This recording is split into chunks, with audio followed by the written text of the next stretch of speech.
ಜೈ ಶ್ರೀ ರಾಧೇ ಕೃಷ್ಣ.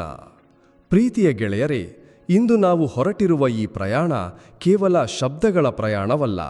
ಇದು ಆತ್ಮವನ್ನು ಜಾಗೃತಗೊಳಿಸುವ, ಹೃದಯವನ್ನು ಮೃದುವಾಗಿಸುವ ಮತ್ತು ಮನಸ್ಸಿನ ಕತ್ತಲೆಯನ್ನು ದೂರ ಮಾಡುವ ಪ್ರಯಾಣವಾಗಿದೆ. ಜೀವನದಲ್ಲಿ ನಾವು ಯಾವಾಗ ಸೋತು ಹೋಗುತ್ತೇವೆಯೋ, ಇನ್ನು ಮುಂದೆ ದಾರಿಯೇ ಇಲ್ಲವೆಂದು ನಮಗೆ ಅನಿಸುತ್ತದೆಯೋ, ಆಗ ಭಗವಾನ್ ಶ್ರೀಕೃಷ್ಣನ ಹೆಸರು ನಮಗೆ ದೀಪದಂತೆ ದಾರಿ ತೋರುತ್ತದೆ. ಕತ್ತಲೆ ಎಷ್ಟೇ ದಟ್ಟವಾಗಿರಲಿ, ಅದನ್ನು ಹೋಗಲಾಡಿಸಲು ಒಂದು ಸಣ್ಣ ಜ್ಯೋತಿ ಸಾಕು ಎಂಬುದನ್ನು ಈ ದೀಪವು ನಮಗೆ ತೋರಿಸುತ್ತದೆ. ಗೆಳೆಯರೇ, ಈ ಜಗತ್ತಿನಲ್ಲಿ ಪ್ರತಿಯೊಬ್ಬರೂ ಸುಖವನ್ನು ಹುಡುಕುತ್ತಿದ್ದಾರೆ.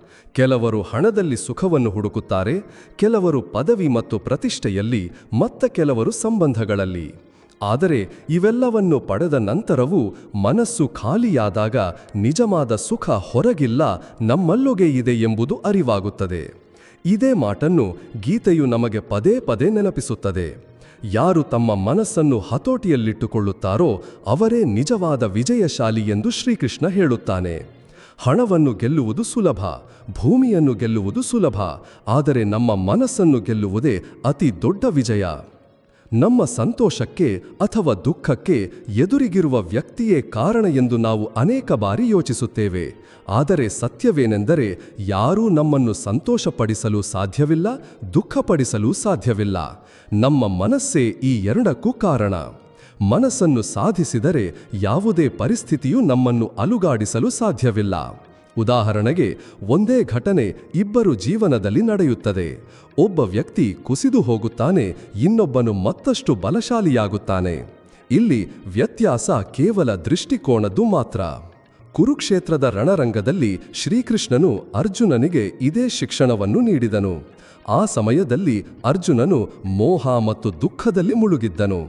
ತನ್ನ ಬಂಧು ಬಳಗವನ್ನು ನೋಡಿ ಅವನ ಕೈಗಳು ನಡುಗುತ್ತಿದ್ದವು. ಅವನು, ಕೃಷ್ಣ, ನಾನು ಈ ಯುದ್ಧವನ್ನು ಮಾಡಲು ಸಾಧ್ಯವಿಲ್ಲ ಎಂದು ಹೇಳುತ್ತಿದ್ದನು.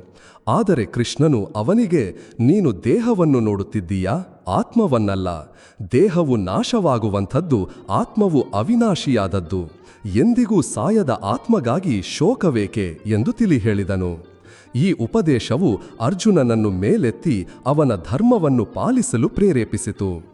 ಇದೇ ಶಿಕ್ಷಣವನ್ನು ನಾವೆಲ್ಲರೂ ನಮ್ಮ ಜೀವನದಲ್ಲಿ ಅಳವಡಿಸಿಕೊಳ್ಳಬೇಕು. ಜೀವನದಲ್ಲಿ ಕಷ್ಟಗಳು ಬಂದಾಗ ಅದರಿಂದ ಓಡಿ ಹೋಗುವುದು ನಮ್ಮ ಮೊದಲ ಸ್ವಭಾವವಾಗಿರುತ್ತದೆ. ಈ ಸಮಸ್ಯೆ ದೂರವಾದರೆ ನಾನು ನೆಮ್ಮದಿಯಿಂದ ಇರುತ್ತೇನೆ ಎಂದು ನಾವು ಯೋಚಿಸುತ್ತೇವೆ. ಆದರೆ ಕಷ್ಟಗಳಿಂದ ಓಡಿ ಹೋಗುವನು ಎಂದಿಗೂ ಬಲಶಾಲಿಯಾಗಲಾರ. ಯಾರು ಸಮಸ್ಯೆಯನ್ನು ಎದುರಿಸುತ್ತಾರೋ, ಅದನ್ನು ಅಪ್ಪಿಕೊಳ್ಳುತ್ತಾರೋ ಮತ್ತು ಅದರಿಂದ ಪಾಠ ಕಲಿತು ಮುನ್ನಡೆಯುತ್ತಾರೋ ಅವರೇ ಬಲಶಾಲಿ. ಹೇಗೆ ಚಿನ್ನವನ್ನು ಬೆಂಕಿಯಲ್ಲಿ ಕಾಯಿಸಿದಾಗ ಅದು ಮತ್ತಷ್ಟು ಹೊಳೆಯುತ್ತದೆಯೋ, ಹಾಗೆಯೇ ಜೀವನದ ಸವಾಲುಗಳು ನಮ್ಮನ್ನು ಕಾಯಿಸಿ ಮತ್ತಷ್ಟು ಬೆಲೆಬಾಳುವಂತೆ ಮಾಡುತ್ತವೆ. ಆದರೆ ಧೈರ್ಯ ಎಲ್ಲಿಂದ ಬರುತ್ತದೆ? ಮನಸ್ಸು ಇಷ್ಟು ದುರ್ಬಲವೇಕಾಗುತ್ತದೆ ಎಂಬ ಪ್ರಶ್ನೆ ಏಳುತ್ತದೆ.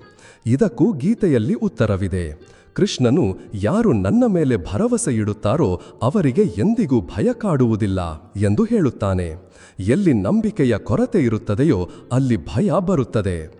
ಕೃಷ್ಣನು ಸದಾ ನಮ್ಮೊಂದಿಗೆ ಇದ್ದಾನೆ ಎಂಬ ನಂಬಿಕೆ ನಿಮಗಿದ್ದರೆ ಇನ್ನು ಭಯವೇಕೆ?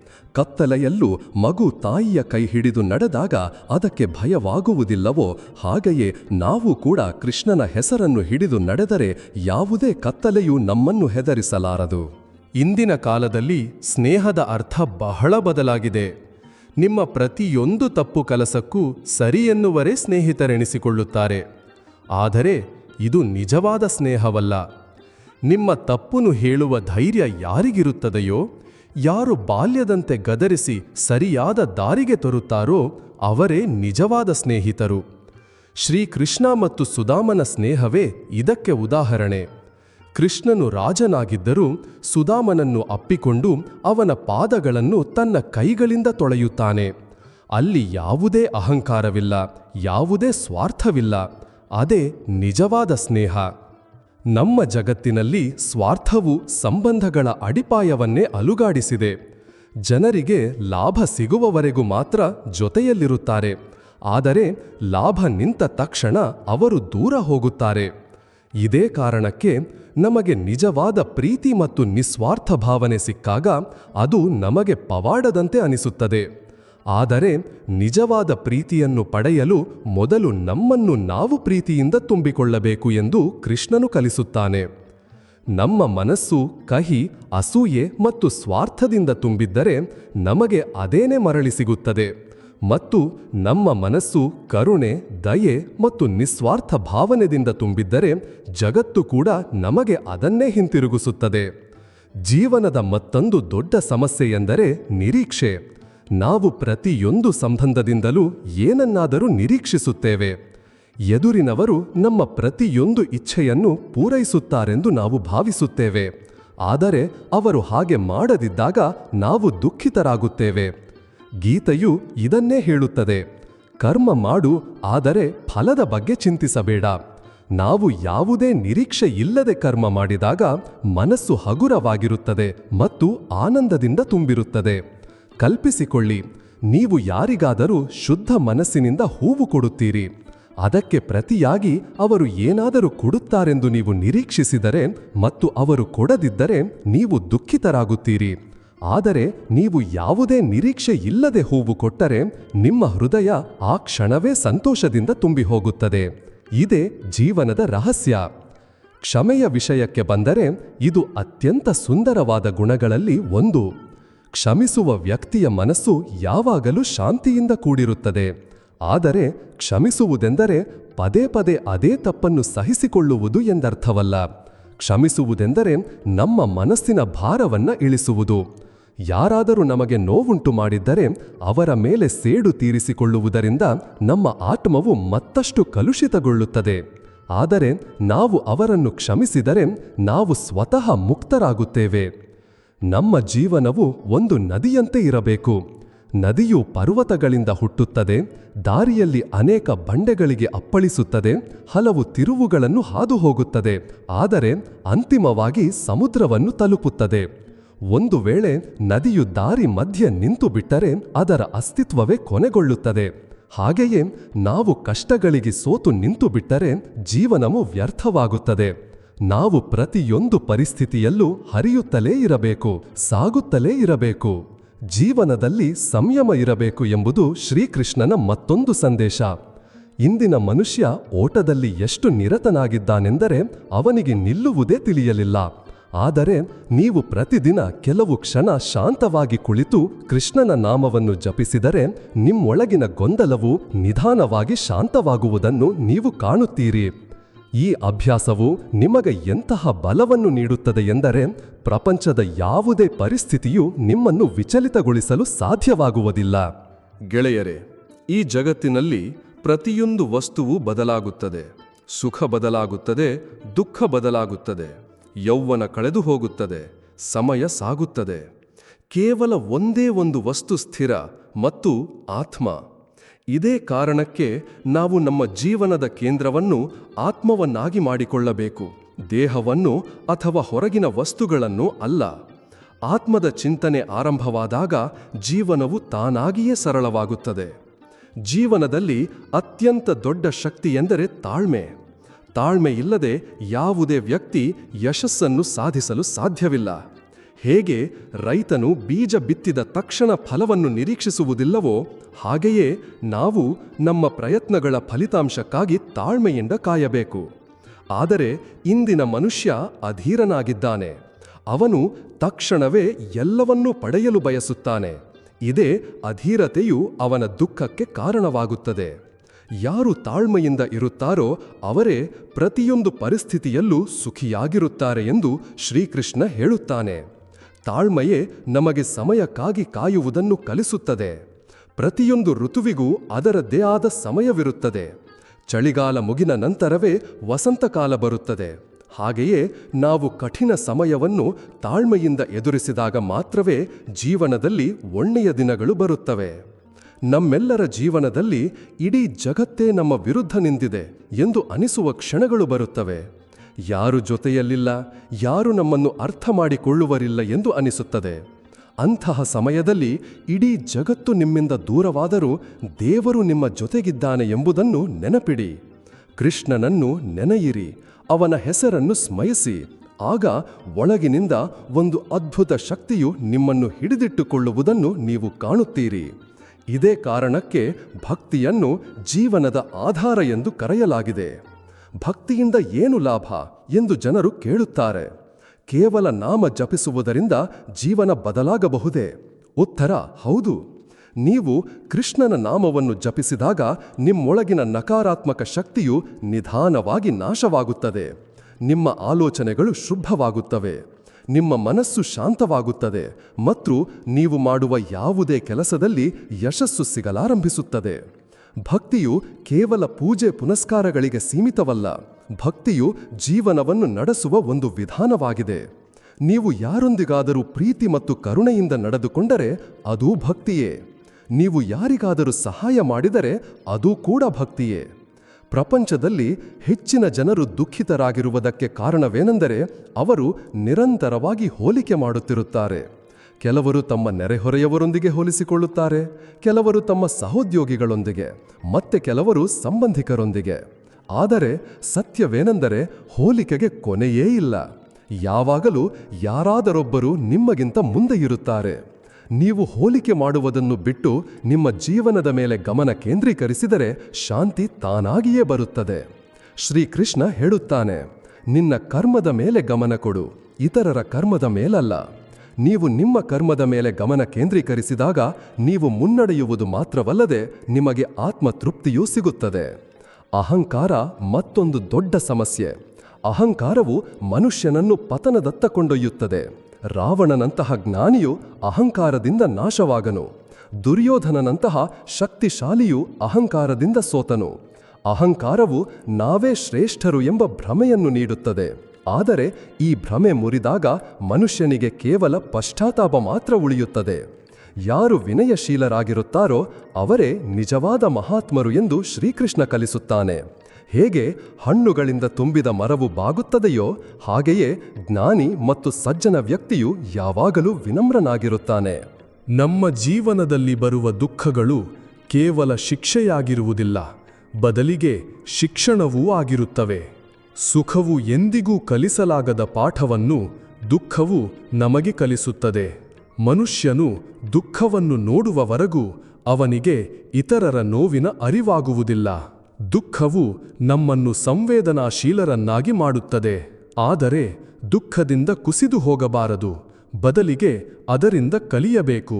ಹೇಗೆ ಕಬ್ಬಿಣವನ್ನು ಕತ್ತರಿಸಲು ಅದನ್ನು ಬೆಂಕಿಯಲ್ಲಿ ಕಾಯಿಸಬೇಕಾಗುತ್ತದೆಯೋ ಹಾಗೆಯೇ ಜೀವನದ ಸವಾಲುಗಳು ನಮ್ಮನ್ನು ಬಲಶಾಲಿಯಾಗಿಸುತ್ತವೆ. ಜೀವನವು ಯಾವಾಗಲೂ ನಾವು ಬಯಸಿದಂತೆ ಇರುವುದಿಲ್ಲ ಎಂಬುದನ್ನು ಸಹ ನಾವು ಅರ್ಥ ಮಾಡಿಕೊಳ್ಳಬೇಕು. ಹಲವು ಬಾರಿ ನಮ್ಮ ಯೋಜನೆಗಳು ಮುರಿದು ಹೋಗುತ್ತವೆ, ನಮ್ಮ ಕನಸುಗಳು ಅಪೂರ್ಣವಾಗಿ ಉಳಿಯುತ್ತವೆ. ಆದರೆ ಇದರರ್ಥ ಜೀವನ ನಿಂತು ಹೋಯಿತು ಎಂದಲ್ಲ. ನಡೆಯುವುದೆಲ್ಲವೂ ಒಂದು ದೊಡ್ಡ ಉದ್ದೇಶಕ್ಕಾಗಿ ನಡೆಯುತ್ತದೆ ಎಂದು ಕೃಷ್ಣ ಹೇಳುತ್ತಾನೆ.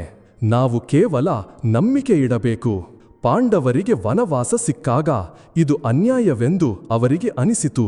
ಆದರೆ ಅದೇ ವನವಾಸವು ಅವರನ್ನು ಎಷ್ಟು ಬಲಶಾಲಿಗಳನ್ನಾಗಿ ಮಾಡಿತೆಂದರೆ ಮುಂದೆ ಅವರು ಧರ್ಮದ ವಿಜಯವನ್ನು ಖಚಿತಪಡಿಸಿದರು.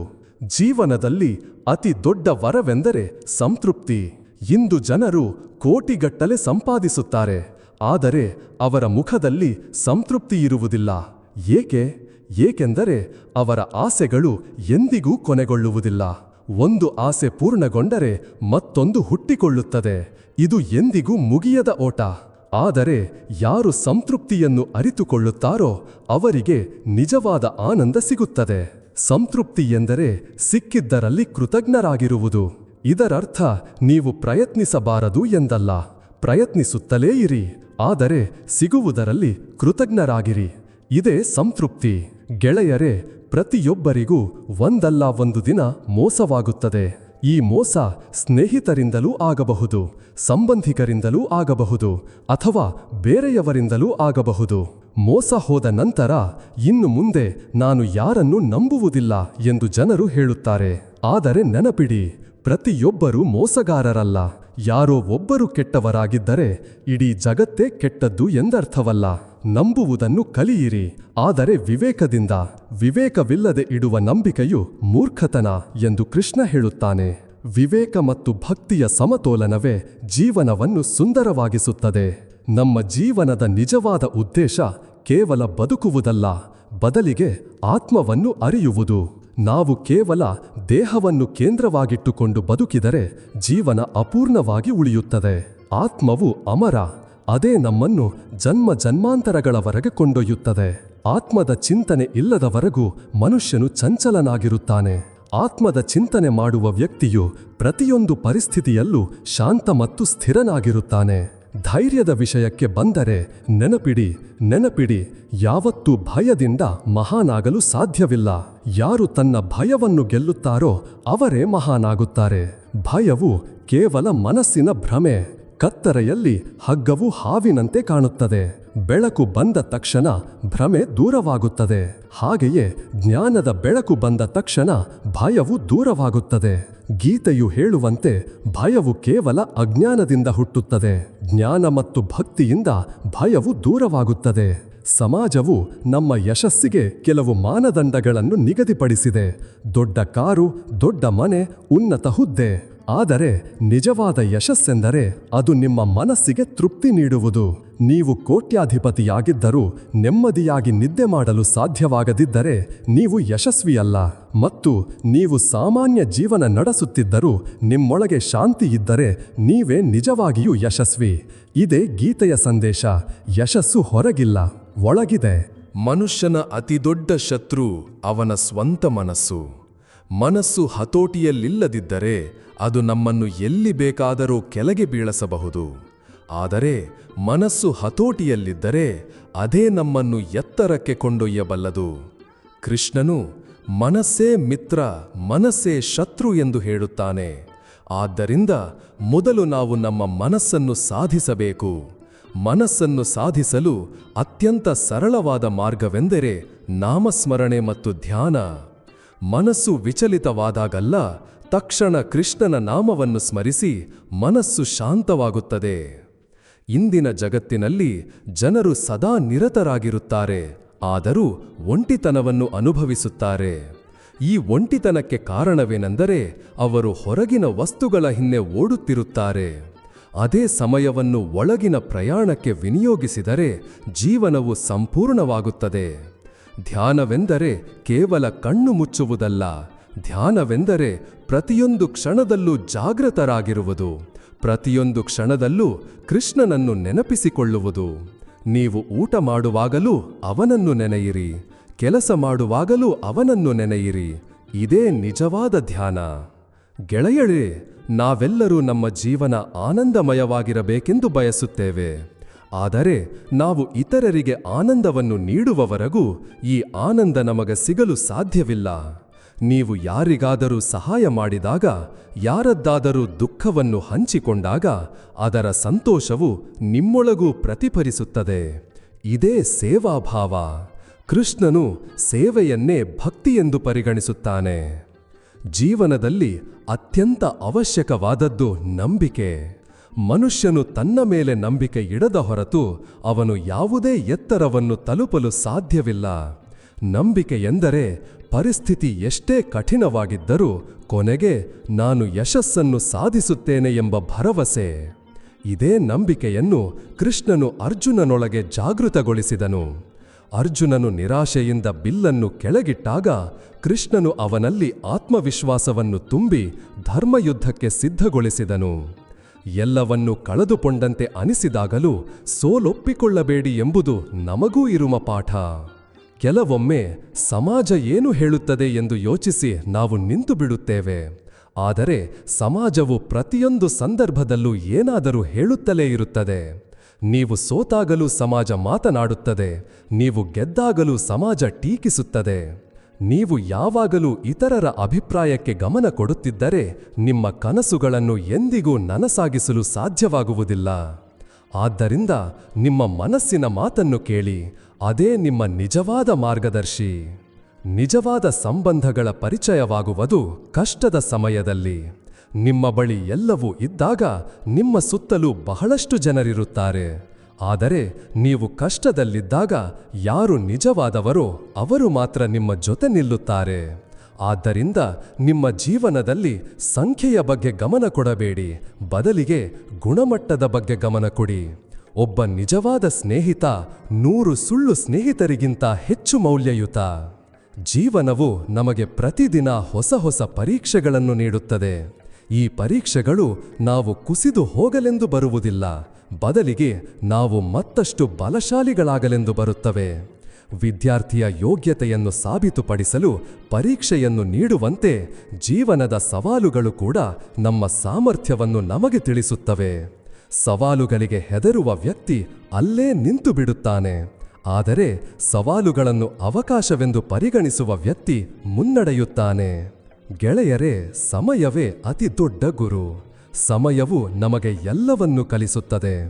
ಯಾವುದೇ ಗುರು ಅಥವಾ ಪುಸ್ತಕವು ಕಲಿಸಲಾಗದ ಪಾಠವನ್ನು ಸಮಯವು ಕಲಿಸುತ್ತದೆ. ಆದ್ದರಿಂದ ಸಮಯವನ್ನು ಎಂದಿಗೂ ಹಗುರವಾಗಿ ತೆಗೆದುಕೊಳ್ಳಬೇಡಿ.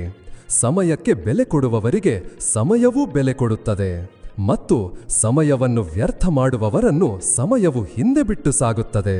ಪ್ರಪಂಚದಲ್ಲಿ ಪ್ರತಿಯೊಂದು ವಸ್ತುವು ತಾತ್ಕಾಲಿಕ. ಈ ದೇಹವೂ ತಾತ್ಕಾಲಿಕ, ಈ ವೈಭವವೂ ತಾತ್ಕಾಲಿಕ, ಈ ಸಂಬಂಧಗಳು ತಾತ್ಕಾಲಿಕ. ಆದರೆ ಆತ್ಮವು ಶಾಶ್ವತ. ಇದೇ ಕಾರಣಕ್ಕೆ ಕೃಷ್ಣನು ಪದೇ ಪದೇ ಆತ್ಮವನ್ನು ಸ್ಮರಿಸಲು ಹೇಳುತ್ತಾನೆ. ನಾವು ಆತ್ಮದ ಮಟ್ಟದಲ್ಲಿ ಬದುಕಲು ಪ್ರಾರಂಭಿಸಿದಾಗ ನಮಗೆ ಯಾರ ಭಯವೂ ಇರುವುದಿಲ್ಲ. ಸಾವಿನ ಭಯವೂ ಇಲ್ಲ, ನಷ್ಟದ ಭಯವೂ ಇಲ್ಲ, ಏಕೆಂದರೆ ಆತ್ಮವು ಎಂದಿಗೂ ನಾಶವಾಗುವುದಿಲ್ಲ. ನಾವೆಲ್ಲರೂ ನಮ್ಮ ಜೀವನ ಸುಖಮಯವಾಗಿರಬೇಕೆಂದು ಬಯಸುತ್ತೇವೆ. ಆದರೆ ಸುಖವೆಂದರೆ ಕೇವಲ ಭೌತಿಕ ವಸ್ತುಗಳಲ್ಲ. ಸುಖವೆಂದರೆ ಮನಸ್ಸಿನ ಶಾಂತಿ. ನಿಮ್ಮ ಬಳಿ ಎಲ್ಲವೂ ಇದ್ದರೂ ಮನಸ್ಸು ಚಂಚಲವಾಗಿದ್ದರೆ ನೀವು ಸುಖಿಯಾಗಿಲ್ಲ, ಮತ್ತು ನಿಮ್ಮ ಬಳಿ ಸಾಮಾನ್ಯ ಜೀವನವಿದ್ದರೂ ಮನಸ್ಸು ಶಾಂತವಾಗಿದ್ದರೆ ನೀವೇ ಅತ್ಯಂತ ಶ್ರೀಮಂತರು. ಇದೇ ಕಾರಣಕ್ಕೆ ಯೋಗ ಮತ್ತು ಧ್ಯಾನವನ್ನು ಜೀವನದ ಆಧಾರ ಎಂದು ಕರೆಯಲಾಗಿದೆ. ಇವು ಮನಸ್ಸನ್ನು ಶಾಂತಗೊಳಿಸಿ ನಮ್ಮನ್ನು ಒಳಗಿನಿಂದ ಸಂಪನ್ನರನ್ನಾಗಿ ಮಾಡುತ್ತವೆ.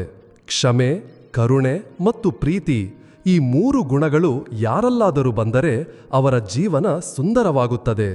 ಕ್ಷಮೆಯು ನಮ್ಮನ್ನು ಹಗುರಾಗಿಸುತ್ತದೆ, ಕರುಣೆಯು ನಮ್ಮನ್ನು ಮಾನವರನ್ನಾಗಿಸುತ್ತದೆ, ಮತ್ತು ಪ್ರೀತಿಯು ನಮ್ಮನ್ನು ದೈವಿಕರನ್ನಾಗಿಸುತ್ತದೆ. ಈ 3 ಗುಣಗಳು ಭಗವಂತನಲ್ಲಿ ಸಂಪೂರ್ಣವಾಗಿ ಇವೆ. ನಾವು ನಮ್ಮ ಜೀವನದಲ್ಲಿ ಇವುಗಳನ್ನು ಅಳವಡಿಸಿಕೊಂಡರೆ ನಾವು ದೇವರನ್ನು ಬೇರೆಲ್ಲೂ ಹುಡುಕುವ ಅವಶ್ಯಕತೆ ಇಲ್ಲ. ಕೆಲವೊಮ್ಮೆ ಜೀವನವು ನಮ್ಮನ್ನು ಎಲ್ಲವೂ ಮುಗಿದು ಹೋದಂತೆ ಭಾಸವಾಗುವ ತಿರುವಿಗ ತಂದು ನಿಲ್ಲಿಸುತ್ತದೆ. ಆದರೆ ನೆನಪಿಡಿ, ಪ್ರತಿಯೊಂದು ಅಂತ್ಯದ ಹಿಂದೆ ಒಂದು ಹೊಸ ಆರಂಭ ಅಡಗಿರುತ್ತದೆ. ರಾತ್ರಿಯ ನಂತರ ಬೆಳಗಾಗುವಂತೆ ಕಷ್ಟಗಳ ನಂತರ ಹೊಸ ಅವಕಾಶಗಳು ಬರುತ್ತವೆ. ನಾವು ಕೇವಲ ತಾಳ್ಮೆ ಮತ್ತು ನಂಬಿಕೆಯನ್ನು ಉಳಿಸಿಕೊಳ್ಳಬೇಕು. ಅಭಿಮಾನವು ಮನುಷ್ಯನ ಅತಿ ದೊಡ್ಡ ಶತ್ರು. ಅಭಿಮಾನದಿಂದ ತುಂಬಿದ ವ್ಯಕ್ತಿಯು ಇತರರನ್ನು ಕೀಳಾಗಿ ಕಾಣುತ್ತಾನೆ ಮತ್ತು ತನ್ನನ್ನೇ ಶ್ರೇಷ್ಠನೆಂದು ಭಾವಿಸುತ್ತಾನೆ. ಆದರೆ ವಾಸ್ತವವೆಂದರೆ ಜಗತ್ತಿನಲ್ಲಿ ಪ್ರತಿಯೊಬ್ಬರಿಂದಲೂ ಏನಾದರೂ ಕಲಿಯಬಹುದು. ಜ್ಞಾನವು ಕೇವಲ ವಿದ್ವಾಂಸರಿಂದ ಸಿಗುವುದಿಲ್ಲ, ಬದಲಿಗೆ ಸಾಮಾನ್ಯ ವ್ಯಕ್ತಿಯಿಂದಲೂ ಕಲಿಯಬಹುದು. ಕಲಿಯಲು ಸಿದ್ಧನಿರುವನೇ ನಿಜವಾದ ಜ್ಞಾನಿ. ಪ್ರಪಂಚದಲ್ಲಿ ಯಾರನ್ನೂ ಪರಿಪೂರ್ಣ ಎಂದು ಹೇಳಲು ಸಾಧ್ಯವಿಲ್ಲ. ಪ್ರತಿಯೊಬ್ಬರಲ್ಲೂ ಒಂದಲ್ಲ ಒಂದು ಕೊರತೆ ಇರುತ್ತದೆ. ನಾವು ಕೇವಲ ಇತರರ ಕೊರತೆಗಳ ಮೇಲೆ ಗಮನ ಹರಿಸಿದರೆ ನಮಗೆ ಎಂದಿಗೂ ತೃಪ್ತಿ ಸಿಗುವುದಿಲ್ಲ. ಆದ್ದರಿಂದ ಇತರರ ಒಳ್ಳೆಯ ಗುಣಗಳನ್ನು ನೋಡಲು ಕಲಿಯಿರಿ. ನಾವು ಒಳ್ಳೆಯದನ್ನು ನೋಡಲು ಪ್ರಾರಂಭಿಸಿದಾಗ ನಮ್ಮ ಜೀವನದಲ್ಲೂ ಒಳ್ಳೆಯದು ನಡೆಯಲಾರಂಭಿಸುತ್ತದೆ. ಜೀವನದಲ್ಲಿ ಸಣ್ಣ ಸಣ್ಣ ಸಂತೋಷಗಳಿಗೂ ಬಹಳ ಮಹತ್ವವಿದೆ. ಯಾರದ್ದೋ ನಗು, ಯಾರಿಗಾದರೂ ಸಹಾಯ ಮಾಡುವುದು, ಯಾರದ್ದಾದರೂ ಕೈ ಹಿಡಿಯುವುದು, ಇವೆಲ್ಲವೂ ಸಣ್ಣ ವಿಷಯಗಳೆಂದು ಅನಿಸಬಹುದು, ಆದರೆ ಅವುಗಳ ಪ್ರಭಾವ ಬಹಳ ದೊಡ್ಡದು. ಇಂತಹ ಸಣ್ಣ ವಿಷಯಗಳೇ ಸೇರಿ ಜೀವನವನ್ನು ಸುಂದರವಾಗಿಸುತ್ತವೆ. ಯಶಸ್ಸಿನ ರಹಸ್ಯ ಕೇವಲ ಪರಿಶ್ರಮವಲ್ಲ, ಬದಲಿಗೆ ಸಕಾರಾತ್ಮಕ ಚಿಂತನೆಯೂ ಹೌದು. ನೀವು ಶ್ರಮ ಪಡುತ್ತೀರಿ, ಆದರೆ ಮನಸ್ಸಿನಲ್ಲಿ ನಕಾರಾತ್ಮಕತೆ ಇದ್ದರೆ ಯಶಸ್ಸು ಕಷ್ಟವಾಗುತ್ತದೆ. ಆದರೆ ನೀವು ಸಕಾರಾತ್ಮಕವಾಗಿದ್ದರೆ ಕಷ್ಟಗಳು ಸುಲಭವಾಗಿ ಕಾಣಲಾರಂಭಿಸುತ್ತವೆ. ಸಕಾರಾತ್ಮಕ ಚಿಂತನೆಯೇ ಕತ್ತಲೆಯಲ್ಲೂ ಬೆಳಕನ್ನು ತೋರಿಸುವ ಶಕ್ತಿ. ಗೆಳೆಯರೇ, ಅತಿ ದೊಡ್ಡ ವರವೆಂದರೆ ಈ ಜೀವನವೇ. ಪ್ರತಿದಿನ ಬೆಳಗ್ಗೆ ನೀವು ಕಣ್ಣು ತೆರೆದಾಗ ಅದು ಒಂದು ಹೊಸ ಅವಕಾಶ. ಒಳ್ಳೆಯದನ್ನು ಮಾಡಲು, ಪ್ರೀತಿಯನ್ನು ನೀಡಲು, ಭಕ್ತಿ ಮಾಡಲು ಸಿಕ್ಕ ಅವಕಾಶ. ಪ್ರತಿದಿನವನ್ನು ಇದೇ ಜೀವನದ ಕೊನೆಯ ದಿನ ಎಂಬಂತೆ ಬದುಕಿ. ಆಗ ನಿಮಗೆ ಪ್ರತಿಯೊಂದು ಕ್ಷಣವೂ ಅಮೂಲ್ಯವನಿಸುತ್ತದೆ. ಶ್ರೀಕೃಷ್ಣನ ಸಂದೇಶ ಕೇವಲ ಯುದ್ಧಭೂಮಿಗೆ ಸೀಮಿತವಾಗಿರಲಿಲ್ಲ.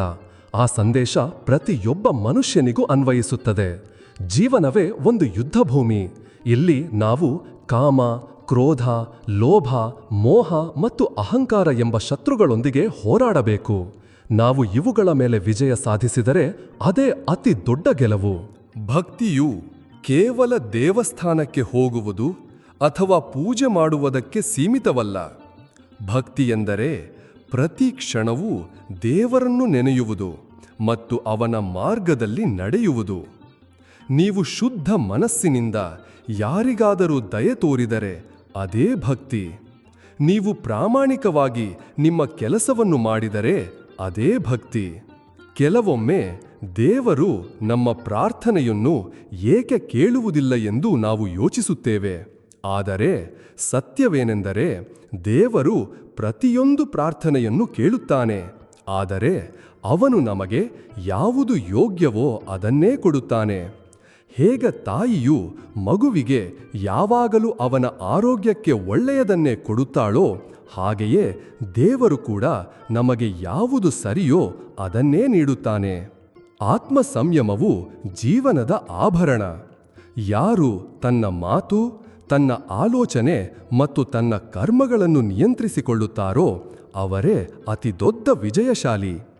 ಏಕೆಂದರೆ ಜಗತ್ತನ್ನು ಗೆಲ್ಲುವುದು ಸುಲಭ, ಆದರೆ ತನ್ನನ್ನು ತಾನು ಗೆಲ್ಲುವುದು ಕಷ್ಟ. ಯಾರು ತನ್ನ ಮೇಲೆ ವಿಜಯ ಸಾಧಿಸುತ್ತಾರೋ ಅವರಿಗೆ ಅಸಾಧ್ಯವಾದುದು ಯಾವುದೂ ಇಲ್ಲ. ಗೆಳೆಯರೇ, ಮನುಷ್ಯನು ತನ್ನ ಜೀವನದ ಕಷ್ಟಗಳೊಂದಿಗೆ ಹೋರಾಡುತ್ತಿರುವಾಗ ಅವನೊಳಗೆ 2 ಧ್ವನಿಗಳು ಏಳುತ್ತವೆ. ಒಂದು ಭಯದ ಧ್ವನಿ, ಅದು ನೀನು ಸೋಲುತ್ತೀಯಾ, ಈ ದಾರಿ ನಿನಗಾಗಿ ಅಲ್ಲ, ನಿನ್ನಲ್ಲಿ ಸಾಮರ್ಥ್ಯವಿಲ್ಲ. ಇನ್ನೊಂದು ಧೈರ್ಯದ ಧ್ವನಿ, ಅದು ಪರಿಸ್ಥಿತಿ ಎಷ್ಟೇ ಕಠಿಣವಾಗಿದ್ದರೂ ನೀನು ದೃಢವಾಗಿ ನಿಂತರೆ ಯಶಸ್ಸು ಖಂಡಿತ ಸಿಗುತ್ತದೆ. ಯಾರು ಭಯದ ಧ್ವನಿಯನ್ನು ಅಡಗಿಸಿ ಧೈರ್ಯದ ಧ್ವನಿಯನ್ನು ಕೇಳುತ್ತಾರೋ ಅವರೇ ಮಹಾನಾಗುತ್ತಾರೆ. ಜೀವನದ ಯುದ್ಧದಲ್ಲಿ ಮೊದಲು ನಾವು ನಮ್ಮೊಳಗಿನ ಭಯವನ್ನು ಗೆಲ್ಲಬೇಕು ಎಂದು ಶ್ರೀಕೃಷ್ಣನು ಇದನ್ನೇ ಕಲಿಸಿದ್ದಾನೆ. ಭಯ ಇರುವವರೆಗೂ ದೌರ್ಬಲ್ಯವಿರುತ್ತದೆ. ಭಯವು ದೂರವಾದಾಗ ಶಕ್ತಿಯು ಪ್ರಕಟವಾಗುತ್ತದೆ. ಭಯವು ಯಾವಾಗಲೂ ಭವಿಷ್ಯದೊಂದಿಗೆ ಸಂಬಂಧ ಹೊಂದಿರುತ್ತದೆ. ಏಕೆಂದರೆ ಮುಂದೆ ಏನಾಗುವುದೋ ಎಂಬ ಆತಂಕ ನಮಗಿರುತ್ತದೆ. ಆದರೆ ವರ್ತಮಾನದಲ್ಲಿ ಬದುಕುವುದನ್ನು ಕಲಿತವರಿಗೆ ಭಯಕ್ಕೆ ಅಸ್ತಿತ್ವವೇ ಇರುವುದಿಲ್ಲ. ಪ್ರತಿಯೊಬ್ಬರೂ ತಮ್ಮ ಜೀವನ ಸುಲಭವಾಗಬೇಕೆಂದು ಬಯಸುತ್ತಾರೆ. ಆದರೆ ಸತ್ಯವೇನೆಂದರೆ ಸುಲಭವಾದ ಜೀವನ ಯಾರನ್ನೂ ಮಹಾನಾಗಿಸುವುದಿಲ್ಲ. ಕಷ್ಟಗಳೇ ನಮ್ಮನ್ನು ರೂಪಿಸುತ್ತವೆ, ನಮ್ಮನ್ನು ಬಲಪಡಿಸುತ್ತವೆ ಮತ್ತು ನಮಗೆ ಹೊಸ ಆಕಾರವನ್ನು ನೀಡುತ್ತವೆ. ಹೇಗೆ ಕಬ್ಬಿಣಕ್ಕೆ ಹರಿತವಾದ ಆಕಾರ ನೀಡಲು ಅದನ್ನು ಬೆಂಕಿಯಲ್ಲಿ ಕಾಯಿಸಬೇಕಾಗುತ್ತದೆಯೋ, ಹಾಗೆಯೇ ಮನುಷ್ಯನು ಮಹಾನಾಗಲು ಕಷ್ಟಗಳನ್ನು ಎದುರಿಸಬೇಕಾಗುತ್ತದೆ. ಆದ್ದರಿಂದ ಕಷ್ಟಗಳು ಬಂದಾಗೆಲ್ಲ ಅದನ್ನು ಹೊರೆ ಎಂದು ಭಾವಿಸಬೇಡಿ, ಬದಲಿಗೆ ಅದು ನಿಮ್ಮನ್ನು ರೂಪಿಸುವ ಪ್ರಕ್ರಿಯೆ ಎಂದು ತಿಳಿಯಿರಿ. ತಾಳ್ಮೆಯು ಪ್ರತಿಯೊಬ್ಬರಲ್ಲೂ ಇರಬೇಕಾದ ಗುಣ. ತಾಳ್ಮೆಯಿಲ್ಲದೆ ಮನುಷ್ಯನು ಎಂದಿಗೂ ಸರಿಯಾದ ನಿರ್ಧಾರವನ್ನು ತೆಗೆದುಕೊಳ್ಳಲು ಸಾಧ್ಯವಿಲ್ಲ. ಆತುರದಲ್ಲಿ ತೆಗೆದುಕೊಂಡ ನಿರ್ಧಾರವು ಸಾಮಾನ್ಯವಾಗಿ ತಪ್ಪಾಗಿರುತ್ತದೆ. ಶ್ರೀಕೃಷ್ಣನು ಅರ್ಜುನನಿಗೂ ಇದನ್ನೇ ಹೇಳಿದ್ದನು. ಆತುರ ಪಡಬೇಡ, ಮೊದಲು ಮನಸ್ಸನ್ನು ಶಾಂತಗೊಳಿಸು. ಮನಸ್ಸು ಶಾಂತವಾದಾಗ ಮಾತ್ರವೇ ವಿವೇಕವು ಜಾಗೃತವಾಗುತ್ತದೆ ಮತ್ತು ವಿವೇಕವೇ ಸರಿಯಾದ ಮಾರ್ಗವನ್ನು ತೋರಿಸುತ್ತದೆ. ನಾವೆಲ್ಲರೂ ನಮ್ಮ ಜೀವನದಲ್ಲಿ ಫಲಿತಾಂಶಗಳನ್ನು ಬಯಸುತ್ತೇವೆ. ಪ್ರತಿಯೊಬ್ಬರೂ ತಮ್ಮ ಕೆಲಸ ತಕ್ಷಣವೇ ಯಶಸ್ವಿಯಾಗಬೇಕೆಂದು ಬಯಸುತ್ತಾರೆ. ಆದರೆ ಗೀತೆಯು ಹೇಳುವಂತೆ ನಮಗೆ ಕೇವಲ ಕರ್ಮ ಮಾಡುವ ಅಧಿಕಾರವಿದೆ, ಫಲದ ಮೇಲೆ ನಮ್ಮ ಅಧಿಕಾರವಿಲ್ಲ. ಇದರರ್ಥ ಫಲ ಸಿಗುವುದಿಲ್ಲ ಎಂದಲ್ಲ. ಬದಲಿಗೆ ನಾವು ಕರ್ಮವನ್ನು ಪೂರ್ಣ ನಿಷ್ಠೆ ಮತ್ತು ಪ್ರಾಮಾಣಿಕತೆಯಿಂದ ಮಾಡಿದರೆ ಫಲವು ತಾನಾಗಿಯೇ ಸಿಗುತ್ತದೆ. ಆದರೆ ನಾವು ಕೇವಲ ಫಲದ ಹಿಂದೆ ಓಡಿದರೆ ಕರ್ಮವು ಎಂದಿಗೂ ಸರಿಯಾಗುವುದಿಲ್ಲ. ಪ್ರಾಮಾಣಿಕತೆಯು ಜೀವನದ ಅತಿ ದೊಡ್ಡ ಸಂಪತ್ತು. ಹಣ ಮತ್ತು ವೈಭವವು ಕ್ಷಣಿಕ, ಆದರೆ ಪ್ರಾಮಾಣಿಕತೆ ಮತ್ತು ಸತ್ಯನಿಷ್ಠೆಯು ಶಾಶ್ವತ. ಪ್ರಾಮಾಣಿಕವಾಗಿ ಜೀವನ ನಡೆಸುವ ವ್ಯಕ್ತಿಯು ಸಾಮಾನ್ಯ ಪರಿಸ್ಥಿತಿಯಲ್ಲಿದ್ದರೂ ಒಳಗಿನಿಂದ ಶಾಂತ ಮತ್ತು ಸಂತೃಪ್ತನಾಗಿರುತ್ತಾನೆ. ಮತ್ತು ಮೋಸದಿಂದ ಮುನ್ನಡೆಯುವ ವ್ಯಕ್ತಿಯು ಹೊರಗಿನಿಂದ ಯಶಸ್ವಿಯಾಗಿ ಕಂಡರೂ ಒಳಗಿನಿಂದ ಯಾವಾಗಲೂ ಖಾಲಿಯಾಗಿರುತ್ತಾನೆ. ಜೀವನದಲ್ಲಿ ಕೃತಜ್ಞತೆಯನ್ನು ವ್ಯಕ್ತಪಡಿಸುವುದು ಕೂಡ ಅಷ್ಟೇ ಅವಶ್ಯಕ. ನಾವು ಪ್ರತಿಯೊಂದು ಪರಿಸ್ಥಿತಿಗೂ ಕೃತಜ್ಞರಾಗಿರಬೇಕು. ಸುಖಕ್ಕಾಗಿ ಕೃತಜ್ಞರಾಗಿರಬೇಕು, ಏಕೆಂದರೆ ಅದು ನಮಗೆ ಸಂತೋಷವನ್ನು ನೀಡಿತು, ಮತ್ತು ದುಃಖಕ್ಕಾಗಿ ಕೃತಜ್ಞರಾಗಿರಬೇಕು, ಏಕೆಂದರೆ ಅದು ನಮಗೆ ಏನನ್ನೋ ಕಲಿಸಿತು. ಮನುಷ್ಯನು ಕೃತಜ್ಞನಾಗಿರಲು ಕಲಿತಾಗ ಅವನ ಜೀವನವು ಸಹಜ ಮತ್ತು ಸುಂದರವಾಗುತ್ತದೆ. ಕೃತಜ್ಞತೆಯು ನಮ್ಮನ್ನು ಯಾವಾಗಲೂ ದೇವರ ಸಮೀಪಕ್ಕೆ ತರುವ ಭಾವನೆಯಾಗಿದೆ. ಶ್ರೀಕೃಷ್ಣನ ಜೀವನವೇ ಕಷ್ಟದ ಪರಿಸ್ಥಿತಿಗಳಲ್ಲೂ ಹೇಗೆ ನಗುತ್ತಾ ಬದುಕಬಹುದು ಎಂಬುದಕ್ಕೆ ಒಂದು ಉದಾಹರಣೆ. ಹುಟ್ಟಿನಿಂದಲೇ ಅವನ ಮುಂದೆ ಸಂಕಟಗಳಿದ್ದವು. ಬಾಲ್ಯದಿಂದ ಮಹಾಭಾರತದವರೆಗೆ ಪ್ರತಿ ಹಂತದಲ್ಲೂ ಸವಾಲುಗಳು ಬಂದವು. ಆದರೆ ಅವನು ಎಂದಿಗೂ ತನ್ನ ನಗುವನ್ನು ಕಳೆದುಕೊಳ್ಳಲಿಲ್ಲ. ಇದನ್ನೇ ನಾವು ಕಲಿಯಬೇಕು. ಜೀವನ ಎಷ್ಟೇ ಕಠಿಣವಾಗಿದ್ದರೂ ನಿಮ್ಮ ನಗುವನ್ನು ಕಳೆದುಕೊಳ್ಳಬೇಡಿ. ನಗುವೇ ಕತ್ತಲೆಯಲ್ಲೂ ಬೆಳಕನ್ನು ಹರಡುವ ಶಕ್ತಿ.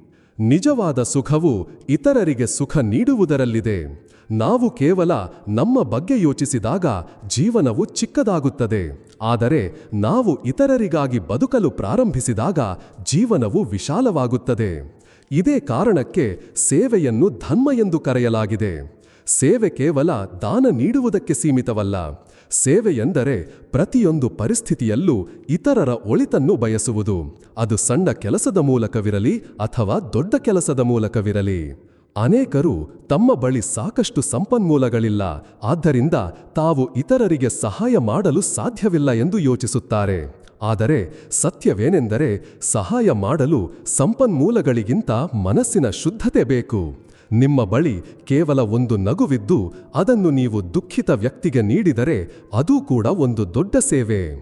ಪ್ರತಿಯೊಬ್ಬರ ಪ್ರಯಾಣವೂ ವಿಭಿನ್ನವಾಗಿರುತ್ತದೆ. ಕೆಲವರ ದಾರಿ ಸುಲಭವಾಗಿರುತ್ತದೆ, ಕೆಲವರ ದಾರಿ ಕಠಿಣವಾಗಿರುತ್ತದೆ. ಆದರೆ ಇದರರ್ಥ ಸುಲಭ ದಾರಿಯಲ್ಲಿರುವವನು ಮಹಾನಾಗುವುದಿಲ್ಲ ಅಥವಾ ಕಠಿಣ ದಾರಿಯಲ್ಲಿರುವವನು ಶ್ರೇಷ್ಠನಾಗುತ್ತಾನೆ ಎಂದಲ್ಲ. ಮನುಷ್ಯನು ತನ್ನ ಮಾರ್ಗದಲ್ಲಿ ಎಷ್ಟು ಪ್ರಾಮಾಣಿಕತೆ, ಧೈರ್ಯ ಮತ್ತು ದೃಢತೆಯಿಂದ ನಡೆಯುತ್ತಾನೆ ಎಂಬುದರ ಮೇಲೆ ಮಹಾನತೆ ನಿರ್ಧಾರವಾಗುತ್ತದೆ. ಕಾಲಕಾಲಕ್ಕೆ ನಮ್ಮನ್ನು ಕೆಳಗೆ ಬೀಳಿಸಲು ಪ್ರಯತ್ನಿಸುವ, ನಮ್ಮನ್ನು ಟೀಕಿಸುವ ಅಥವಾ ನಮ್ಮನ್ನು ತಡೆಯಲು ಯತ್ನಿಸುವ ಜನರು ನಮಗೆ ಸಿಗುತ್ತಾರೆ. ಅಂತಹ ಜನರಿಗೆ ಹೆದರುವ ಅವಶ್ಯಕತೆಯಿಲ್ಲ. ವಾಸ್ತವವಾಗಿ ಈ ಜನರು ನಮಗೊಂದು ಪರೀಕ್ಷೆ ಇದ್ದಂತೆ. ನಾವು ಅವರ ಟೀಕೆಗಳನ್ನು ಸಹಿಸಿಕೊಂಡು ನಮ್ಮ ಮಾರ್ಗದಲ್ಲಿ ದೃಢವಾಗಿ ನಿಂತರೆ ಅದರರ್ಥ ನಾವು ಬಲಶಾಲಿಗಳಾಗಿದ್ದೇವೆ. ಟೀಕೆಯನ್ನು ಸರಿಯಾದ ದೃಷ್ಟಿಕೋನದಿಂದ ನೋಡಿದರೆ ಅದು ನಮಗೊಂದು ವರದಾನ. ಏಕೆಂದರೆ ಕೆಲವೊಮ್ಮೆ ಟೀಕೆಯು ನಮ್ಮ ತಪ್ಪುಗಳನ್ನು ನಮಗೆ ತೋರಿಸಿಕೊಡುತ್ತದೆ. ಆದ್ದರಿಂದ ಟೀಕೆಗೆ ಹೆದರಬೇಡಿ, ಬದಲಿಗೆ ಅದನ್ನು ಕಲಿಯುವ ಅವಕಾಶವೆಂದು ಪರಿಗಣಿಸಿ. ಟೀಕೆಯು ಸುಳ್ಳಾಗಿದ್ದರೆ ಅದನ್ನು ನಿರ್ಲಕ್ಷಿಸಿ ಮತ್ತು ಸತ್ಯವಾಗಿದ್ದರೆ ಅದನ್ನು ಸರಿಪಡಿಸಿಕೊಳ್ಳಿ. ಇದೇ ಬುದ್ಧಿವಂತನ ಲಕ್ಷಣ. ಕೋಪವು ಮೊದಲು ನಮ್ಮನ್ನೇ ಸುಡುವ ಬೆಂಕಿ. ಕೋಪದಿಂದ ನಮ್ಮ ಸಂಬಂಧಗಳು ಹಾಳಾಗುವುದು ಮಾತ್ರವಲ್ಲ, ನಮ್ಮ ಆರೋಗ್ಯ ಮತ್ತು ಮಾನಸಿಕ ಶಾಂತಿಯೂ ನಾಶವಾಗುತ್ತದೆ. ಆದ್ದರಿಂದ ಕೋಪದ ಮೇಲೆ ನಿಯಂತ್ರಣ ಬಹಳ ಅವಶ್ಯಕ. ವಿಷಯಗಳು ನಮ್ಮ ನಿರೀಕ್ಷೆಯಂತೆ ನಡೆಯದಿದ್ದಾಗ ಕೋಪ ಬರುತ್ತದೆ. ಪ್ರತಿಯೊಂದು ವಿಷಯವೂ ನಮ್ಮ ಇಚ್ಛೆಯಂತೆ ನಡೆಯಲು ಸಾಧ್ಯವಿಲ್ಲ ಎಂಬುದನ್ನು ನಾವು ಒಪ್ಪಿಕೊಳ್ಳಲು ಕಲಿತರೆ ಕೋಪವು ತಾನಾಗಿಯೇ ಕಡಿಮೆಯಾಗುತ್ತದೆ. ಲೋಭವು ಮನುಷ್ಯನ ದೊಡ್ಡ ಶತ್ರು. ಲೋಭದಿಂದ ಎಂದಿಗೂ ತೃಪ್ತಿ ಸಿಗುವುದಿಲ್ಲ. ಎಷ್ಟು ಸಿಕ್ಕರೂ ಮತ್ತಷ್ಟು ಬೇಕೆನಿಸುತ್ತದೆ. ಆದರೆ ಮನುಷ್ಯನು ಸಂತೃಪ್ತನಾಗಿರಲು ಕಲಿತಾಗ ಅವನು ನಿಜವಾದ ಸುಖವನ್ನು ಅನುಭವಿಸುತ್ತಾನೆ. ಸಂತೃಪ್ತಿ ಎಂದರೆ ಪ್ರಯತ್ನಿಸುವುದನ್ನು ಬಿಡುವುದು ಎಂದಲ್ಲ, ಬದಲಿಗೆ ಪ್ರಯತ್ನಿಸಿದ ನಂತರ ಸಿಕ್ಕಿದ್ದನ್ನು ಒಪ್ಪಿಕೊಂಡು ಆನಂದಿಸುವುದು. ಪ್ರೀತಿಯು ಅತ್ಯಂತ ಕಠಿಣ ಹೃದಯವನ್ನು ಬದಲಿಸಬಲ್ಲ ಶಕ್ತಿ. ಪ್ರೀತಿಗೆ ಯಾವುದೇ ವಿರೋಧಿಯಿಲ್ಲ.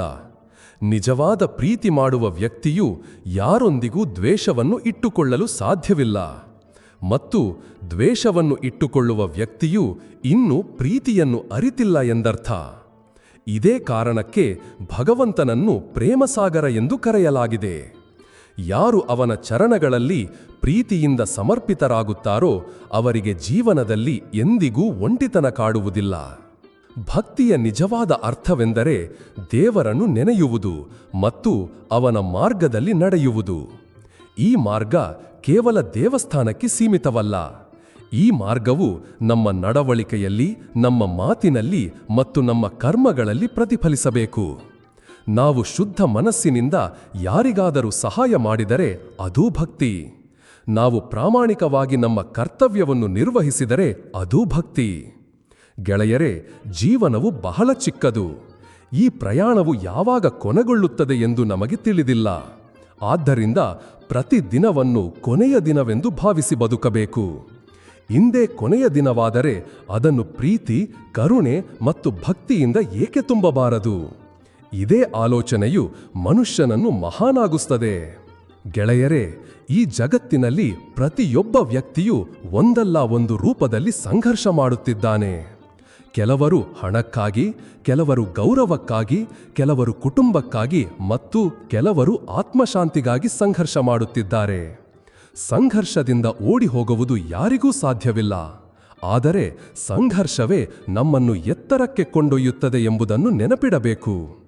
ಜೀವನದಲ್ಲಿ ಎಲ್ಲವೂ ಸುಲಭವಾಗಿ ಸಿಕ್ಕಿಬಿಟ್ಟರೆ ನಾವು ಎಂದಿಗೂ ನಮ್ಮ ನಿಜವಾದ ಶಕ್ತಿಯನ್ನು ಅರಿಯಲು ಸಾಧ್ಯವಾಗುವುದಿಲ್ಲ. ಸಂಘರ್ಷವು ನಮ್ಮ ಮಿತಿಗಳು ಎಲ್ಲಿವೆ ಮತ್ತು ಅವುಗಳನ್ನು ಹೇಗೆ ಮೀರುವುದು ಎಂಬುದನ್ನು ಕಲಿಸುತ್ತದೆ. ಕೆಲವೊಮ್ಮೆ ನಮ್ಮೊಂದಿಗೆ ಮಾತ್ರ ಏಕೆ ಕಷ್ಟಗಳು ಬರುತ್ತವೆ ಎಂದು ನಾವು ದುಃಖಿಸುತ್ತೇವೆ. ಆದರೆ ಗಮನವಿಟ್ಟು ನೋಡಿದರೆ ಇತಿಹಾಸದಲ್ಲಿ ಪ್ರತಿಯೊಬ್ಬ ಮಹಾನ್ ವ್ಯಕ್ತಿಯೂ ಕಷ್ಟಗಳನ್ನು ಎದುರಿಸಬೇಕಾಯಿತು. ಶ್ರೀರಾಮನಿಗೂ ವನವಾಸವನ್ನು ಸಹಿಸಬೇಕಾಯಿತು. ಕೃಷ್ಣನಿಗೂ ಬಾಲ್ಯದಿಂದಲೇ ಸಂಕಟಗಳನ್ನು ಎದುರಿಸಬೇಕಾಯಿತು. ಬುದ್ಧನಿಗೂ ತ್ಯಾಗ ಮತ್ತು ಸಾಧನೆ ಮಾಡಬೇಕಾಯಿತು. ಕಷ್ಟಗಳು ಕೇವಲ ನಮ್ಮನ್ನು ಪರೀಕ್ಷಿಸಲು ಬರುವುದಿಲ್ಲ, ಬದಲಿಗೆ ನಮ್ಮನ್ನು ಮಹಾನತೆಯ ಮಾರ್ಗದಲ್ಲಿ ಕೊಂಡೊಯ್ಯಲು ಬರುತ್ತವೆ.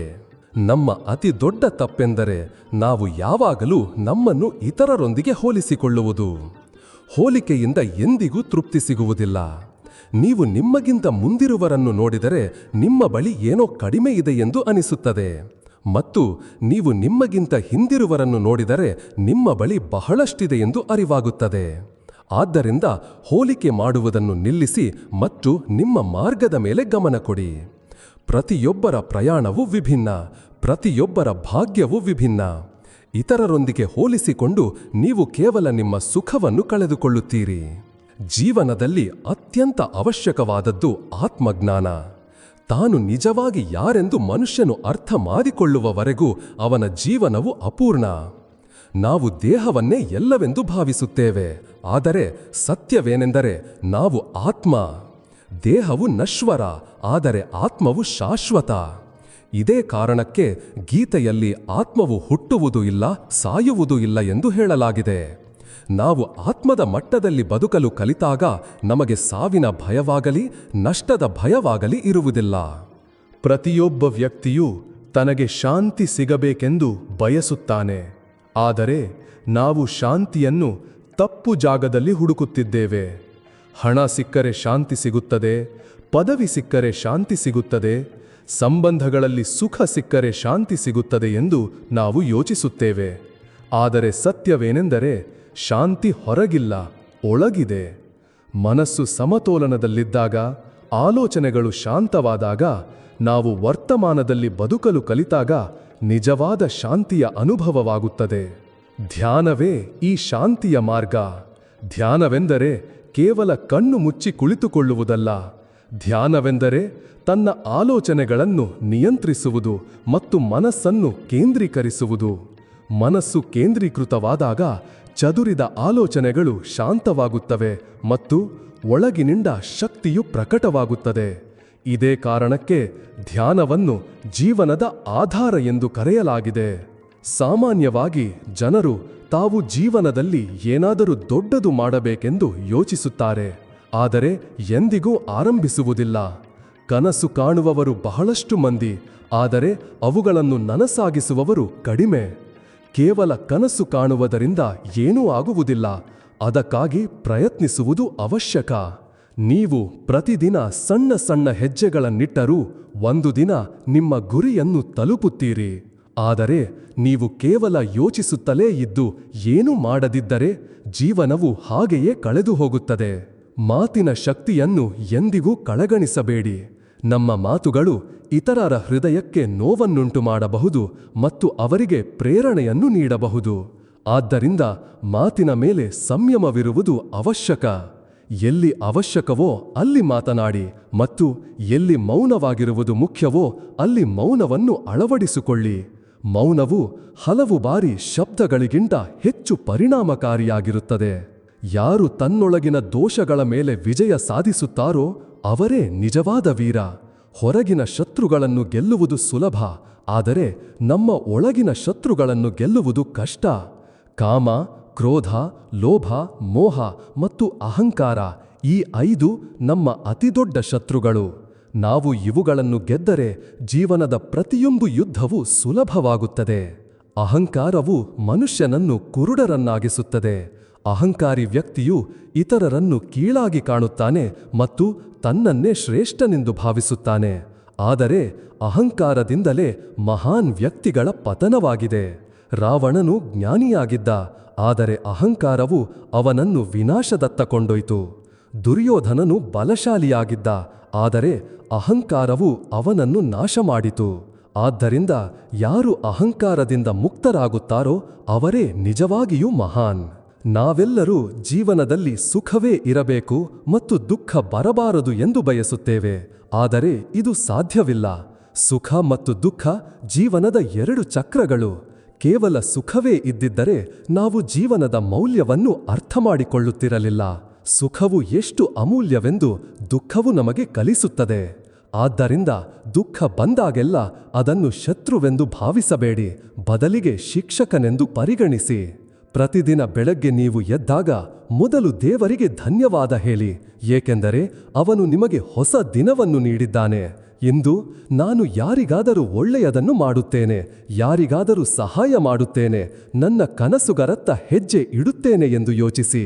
ನೀವು ಪ್ರತಿದಿನವನ್ನು ಈ ರೀತಿ ಬದುಕಿದಾಗ ನಿಮ್ಮ ಜೀವನವು ಹೊಸ ಶಕ್ತಿಯಿಂದ ತುಂಬಿಕೊಳ್ಳುತ್ತದೆ. ಯಶಸ್ಸಿನ ನಿಜವಾದ ಅರ್ಥ ಕೇವಲ ಪದವಿ ಮತ್ತು ಹಣವಲ್ಲ. ಯಶಸ್ಸಿನ ಅರ್ಥ ಸಂತೃಪ್ತಿ, ಶಾಂತಿ ಮತ್ತು ಆತ್ಮತೃಪ್ತಿ. ನೀವು ಯಾರದ್ದಾದರೂ ಮುಖದಲ್ಲಿ ನಗುವನ್ನು ತಂದರೆ ಅದೂ ಯಶಸ್ಸು. ನೀವು ದುಃಖಿತನಾದ ವ್ಯಕ್ತಿಗೆ ಸಾಂತ್ವನ ಹೇಳಿದರೆ ಅದೂ ಯಶಸ್ಸು. ಯಾವುದು ನಿಮಗೆ ಒಳಗಿನಿಂದ ತೃಪ್ತಿ ನೀಡುತ್ತದೆಯೋ ಅದೇ ಯಶಸ್ಸು. ಮಾತಿನ ಶಕ್ತಿಯನ್ನು ಎಂದಿಗೂ ಕಡೆಗಣಿಸಬೇಡಿ. ನಮ್ಮ ಮಾತುಗಳು ಇತರರ ಹೃದಯಕ್ಕೆ ನೋವನ್ನುಂಟು ಮಾಡಬಹುದು ಮತ್ತು ಅವರಿಗೆ ಪ್ರೇರಣೆಯನ್ನು ನೀಡಬಹುದು. ಆದ್ದರಿಂದ ಮಾತಿನ ಮೇಲೆ ಸಂಯಮವಿರುವುದು ಅವಶ್ಯಕ. ಎಲ್ಲಿ ಅವಶ್ಯಕವೋ ಅಲ್ಲಿ ಮಾತನಾಡಿ ಮತ್ತು ಎಲ್ಲಿ ಮೌನವಾಗಿರುವುದು ಮುಖ್ಯವೋ ಅಲ್ಲಿ ಮೌನವನ್ನು ಅಳವಡಿಸಿಕೊಳ್ಳಿ. ಮೌನವು ಹಲವು ಬಾರಿ ಶಬ್ದಗಳಿಗಿಂತ ಹೆಚ್ಚು ಪರಿಣಾಮಕಾರಿಯಾಗಿರುತ್ತದೆ. ಯಾರು ತನ್ನೊಳಗಿನ ದೋಷಗಳ ಮೇಲೆ ವಿಜಯ ಸಾಧಿಸುತ್ತಾರೋ ಅವರೇ ನಿಜವಾದ ವೀರ. ಹೊರಗಿನ ಶತ್ರುಗಳನ್ನು ಗೆಲ್ಲುವುದು ಸುಲಭ, ಆದರೆ ನಮ್ಮೊಳಗಿನ ಶತ್ರುಗಳನ್ನು ಗೆಲ್ಲುವುದು ಕಷ್ಟ. ಕಾಮ, ಕ್ರೋಧ, ಲೋಭ, ಮೋಹ ಮತ್ತು ಅಹಂಕಾರ ಈ 5 ನಮ್ಮ ಅತಿ ದೊಡ್ಡ ಶತ್ರುಗಳು. ನಾವು ಇವುಗಳನ್ನು ಗೆದ್ದರೆ ಜೀವನದ ಪ್ರತಿಯೊಂದು ಯುದ್ಧವೂ ಸುಲಭವಾಗುತ್ತದೆ. ಅಹಂಕಾರವು ಮನುಷ್ಯನನ್ನು ಕುರುಡನನ್ನಾಗಿಸುತ್ತದೆ. ಅಹಂಕಾರಿ ವ್ಯಕ್ತಿಯು ಇತರರನ್ನು ಕೀಳಾಗಿ ಕಾಣುತ್ತಾನೆ ಮತ್ತು ತನ್ನನ್ನೇ ಶ್ರೇಷ್ಠನೆಂದು ಭಾವಿಸುತ್ತಾನೆ. ಆದರೆ ಅಹಂಕಾರದಿಂದಲೇ ಮಹಾನ್ ವ್ಯಕ್ತಿಗಳ ಪತನವಾಗಿದೆ. ರಾವಣನು ಜ್ಞಾನಿಯಾಗಿದ್ದ, ಆದರೆ ಅಹಂಕಾರವು ಅವನನ್ನು ವಿನಾಶದತ್ತ ಕೊಂಡೊಯ್ತು. ದುರ್ಯೋಧನನು ಬಲಶಾಲಿಯಾಗಿದ್ದ, ಆದರೆ ಅಹಂಕಾರವು ಅವನನ್ನು ನಾಶ ಮಾಡಿತು. ಆದ್ದರಿಂದ ಯಾರು ಅಹಂಕಾರದಿಂದ ಮುಕ್ತರಾಗುತ್ತಾರೋ ಅವರೇ ನಿಜವಾಗಿಯೂ ಮಹಾನ್. ನಾವೆಲ್ಲರೂ ಜೀವನದಲ್ಲಿ ಸುಖವೇ ಇರಬೇಕು ಮತ್ತು ದುಃಖ ಬರಬಾರದು ಎಂದು ಬಯಸುತ್ತೇವೆ, ಆದರೆ ಇದು ಸಾಧ್ಯವಿಲ್ಲ. ಸುಖ ಮತ್ತು ದುಃಖ ಜೀವನದ 2 ಚಕ್ರಗಳು. ಕೇವಲ ಸುಖವೇ ಇದ್ದಿದ್ದರೆ ನಾವು ಜೀವನದ ಮೌಲ್ಯವನ್ನು ಅರ್ಥ ಮಾಡಿಕೊಳ್ಳುತ್ತಿರಲಿಲ್ಲ. ಸುಖವು ಎಷ್ಟು ಅಮೂಲ್ಯವೆಂದು ದುಃಖವು ನಮಗೆ ಕಲಿಸುತ್ತದೆ. ಆದ್ದರಿಂದ ದುಃಖ ಬಂದಾಗೆಲ್ಲ ಅದನ್ನು ಶತ್ರುವೆಂದು ಭಾವಿಸಬೇಡಿ, ಬದಲಿಗೆ ಶಿಕ್ಷಕನೆಂದು ಪರಿಗಣಿಸಿ. ಪ್ರತಿದಿನ ಬೆಳಗ್ಗೆ ನೀವು ಎದ್ದಾಗ ಮೊದಲು ದೇವರಿಗೆ ಧನ್ಯವಾದ ಹೇಳಿ, ಏಕೆಂದರೆ ಅವನು ನಿಮಗೆ ಹೊಸ ದಿನವನ್ನು ನೀಡಿದ್ದಾನೆ. ಇಂದು ನಾನು ಏನಾದರೂ ಒಳ್ಳೆಯದನ್ನು ಮಾಡುತ್ತೇನೆ, ಯಾರಿಗಾದರೂ ಸಹಾಯ ಮಾಡುತ್ತೇನೆ, ನನ್ನ ಕನಸುಗಳತ್ತ ಹೆಜ್ಜೆ ಇಡುತ್ತೇನೆ ಎಂದು ಯೋಚಿಸಿ. ನೀವು ಪ್ರತಿದಿನವನ್ನು ಈ ರೀತಿ ಬದುಕಿದಾಗ ನಿಮ್ಮ ಜೀವನವು ಹೊಸ ಶಕ್ತಿಯಿಂದ ತುಂಬಿಕೊಳ್ಳುತ್ತದೆ. ಯಶಸ್ಸಿನ ನಿಜವಾದ ಅರ್ಥ ಕೇವಲ ಪದವಿ ಮತ್ತು ಹಣವಲ್ಲ. ಯಶಸ್ಸಿನ ಅರ್ಥ ಸಂತೃಪ್ತಿ, ಶಾಂತಿ ಮತ್ತು ಆತ್ಮತೃಪ್ತಿ. ನೀವು ಯಾರದ್ದಾದರೂ ಮುಖದಲ್ಲಿ ನಗುವನ್ನು ತಂದರೆ ಅದೂ ಯಶಸ್ಸು. ನೀವು ದುಃಖಿತನಾದ ವ್ಯಕ್ತಿಗೆ ಸಾಂತ್ವನ ಹೇಳಿದರೆ ಅದೂ ಯಶಸ್ಸು. ಯಾವುದು ನಿಮಗೆ ಒಳಗಿನಿಂದ ತೃಪ್ತಿ ನೀಡುತ್ತದೆಯೋ ಅದೇ ಯಶಸ್ಸು. ನೆನಪಿಡಿ, ಜೀವನವು ಕ್ಷಣಿಕ. ಇಂದು ಇರುವುದು ನಾಳೆ ಇರುವುದಿಲ್ಲ. ಆದ್ದರಿಂದ ಪ್ರತಿಯೊಂದು ಕ್ಷಣವನ್ನು ಸಾರ್ಥಕಗೊಳಿಸಿ. ಪ್ರೀತಿಯನ್ನು ಮುಂದೂಡಬೇಡಿ, ಸೇವೆಯನ್ನು ಮುಂದೂಡಬೇಡಿ, ಭಕ್ತಿಯನ್ನು ಮುಂದೂಡಬೇಡಿ. ಇಂದು ಮಾಡಬಹುದಾದನ್ನು ನಾಳೆಗೆ ಬಿಡಬೇಡಿ. ನಾಳೆಯ ಬಗ್ಗೆ ಯಾವುದೇ ಭರವಸೆಯಿಲ್ಲ. ದೇವರು ಎಲ್ಲೆಡೆಯೂ ಇದ್ದಾನೆ. ಅವನು ಕೇವಲ ದೇವಸ್ಥಾನದಲ್ಲಿಲ್ಲ, ಬದಲಿಗೆ ಪ್ರತಿಯೊಂದು ಜೀವಿಯಲ್ಲೂ ಇದ್ದಾನೆ.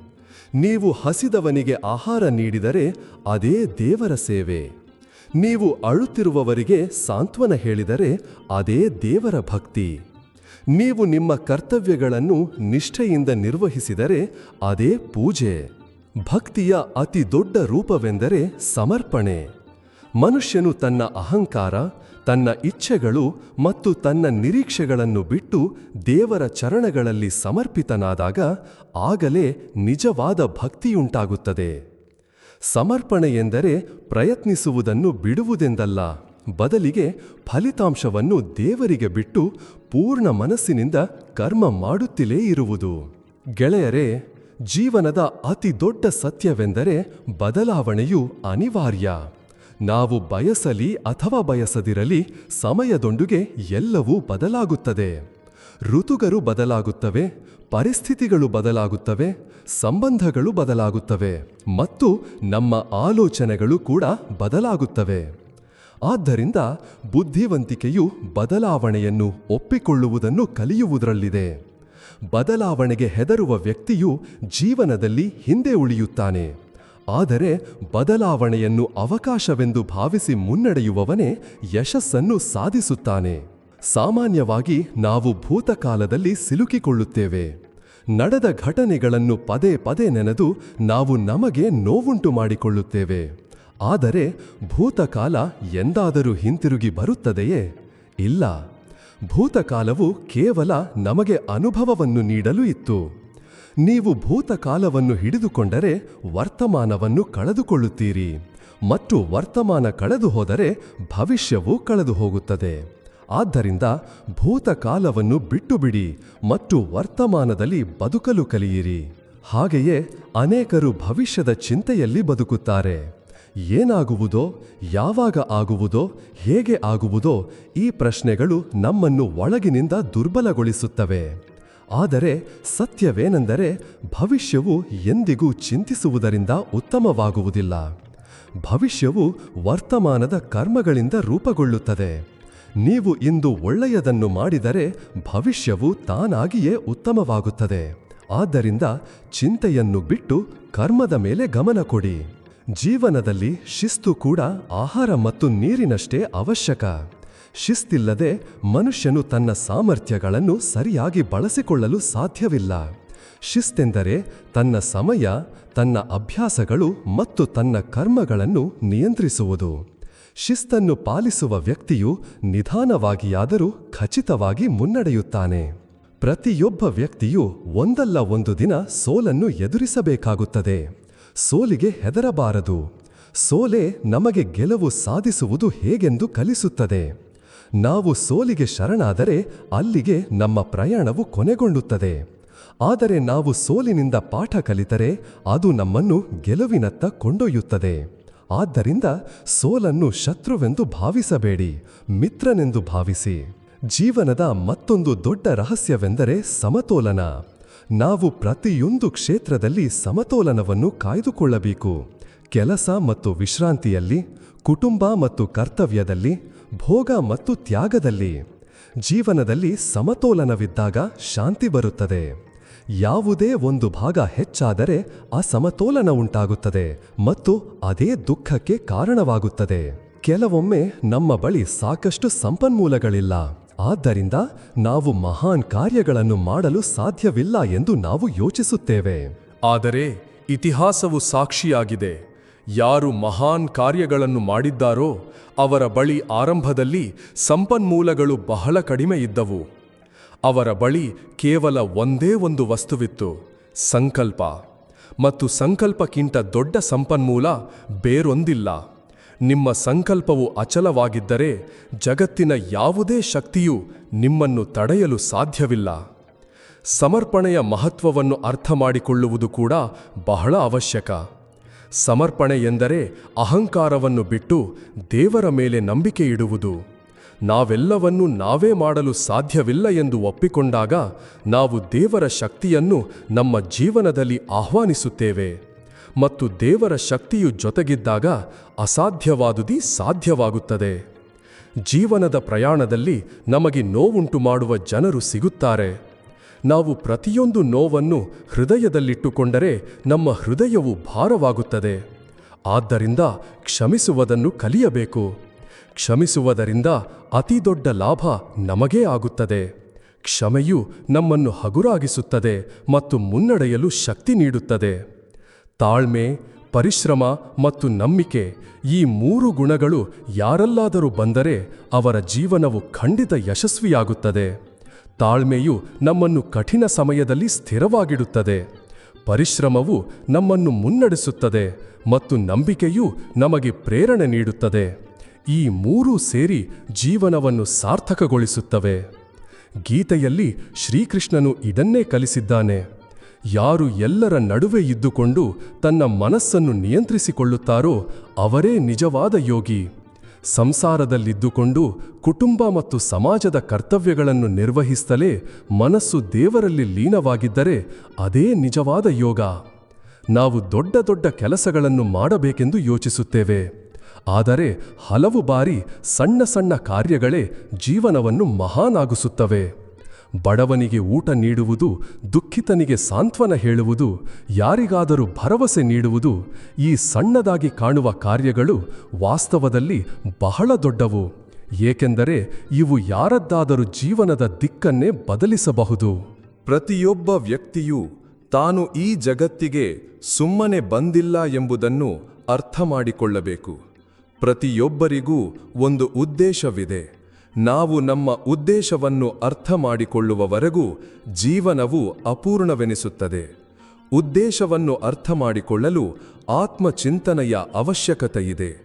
ನೀವು ನಾನು ಯಾರು, ನಾನು ಏಕೆ ಬಂದಿದ್ದೇನೆ ಮತ್ತು ನಾನು ಏನು ಮಾಡಬೇಕು ಎಂದು ನಿಮ್ಮನ್ನು ನೀವೇ ಪ್ರಶ್ನಿಸಿಕೊಂಡಾಗ ಆಗ ನಿಮಗೆ ನಿಮ್ಮ ಉದ್ದೇಶದ ಅರಿವಾಗುತ್ತದೆ. ದೇವರನ್ನು ಪಡೆಯಲು ಅತ್ಯಂತ ಸರಳವಾದ ಮಾರ್ಗವೆಂದರೆ ಪ್ರೀತಿ. ನಿಮ್ಮ ಹೃದಯದಲ್ಲಿ ನಿಜವಾದ ಪ್ರೀತಿ ಇದ್ದರೆ ನೀವು ದೇವರ ಬಹಳ ಸಮೀಪದಲ್ಲಿದ್ದೀರಿ. ಪ್ರೀತಿಯಲ್ಲಿ ಯಾವುದೇ ಸ್ವಾರ್ಥವಾಗಲಿ ಯಾವುದೇ ಷರತ್ತಾಗಲಿ ಇರುವುದಿಲ್ಲ. ಪ್ರೀತಿಯು ಕೇವಲ ನೀಡುವುದನ್ನು ಬಲ್ಲದು.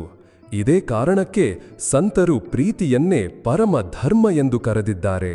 ಗೆಳೆಯರೇ, ಈ ಜೀವನ ಇರುವವರೆಗೂ ಕರ್ಮ ಮಾಡುತ್ತಲೇ ಇರಬೇಕು. ಕರ್ಮವೇ ಜೀವನದ ಹರಿವು. ಹರಿವು ನಿಂತರೆ ನೀರು ಕೊಳೆಯಲು ಆರಂಭಿಸುತ್ತದೆ. ಹಾಗೆಯೇ ಮನುಷ್ಯನು ಕರ್ಮವನ್ನು ಬಿಟ್ಟರೆ ಅವನ ಜೀವನವು ನೀರಸ ಮತ್ತು ವ್ಯರ್ಥವಾಗುತ್ತದೆ. ಆದ್ದರಿಂದ ಪ್ರತಿದಿನ ಏನಾದರೂ ಒಳ್ಳೆಯದನ್ನು ಮಾಡುತ್ತಿರಬೇಕು. ಕೊನೆಯದಾಗಿ ಗೆಳೆಯರೇ, ಹೇಳುವುದಿಷ್ಟೇ, ಈ ಜೀವನವು ಕೇವಲ ಅನುಭವಿಸಲಿಕ್ಕಾಗಿ ಅಲ್ಲ. ಈ ಜೀವನವು ಆತ್ಮವನ್ನು ಅರಿಯಲು, ಇತರರ ಸೇವೆ ಮಾಡಲು ಮತ್ತು ದೇವರೊಂದಿಗೆ ಸಂಪರ್ಕ ಸಾಧಿಸಲು ಇದೆ. ನಾವು ಈ ಸತ್ಯವನ್ನು ಅರಿತಾಗ ಪ್ರತಿಯೊಂದು ಕಷ್ಟವೂ ನಮಗೆ ಸುಲಭವಾಗಿ ಕಾಣುತ್ತದೆ ಮತ್ತು ಪ್ರತಿಯೊಂದು ದುಃಖವೂ ನಮಗೆ ಪಾಠ ಕಲಿಸುತ್ತದೆ. ಆದ್ದರಿಂದ ಬನ್ನಿ, ನಾವೆಲ್ಲರೂ ಸೇರಿ ನಮ್ಮ ಜೀವನವನ್ನು ಕೇವಲ ಸ್ವಾರ್ಥದಲ್ಲಿ ಕಳೆಯುವುದಿಲ್ಲವೆಂದು ಸಂಕಲ್ಪ ಮಾಡೋಣ.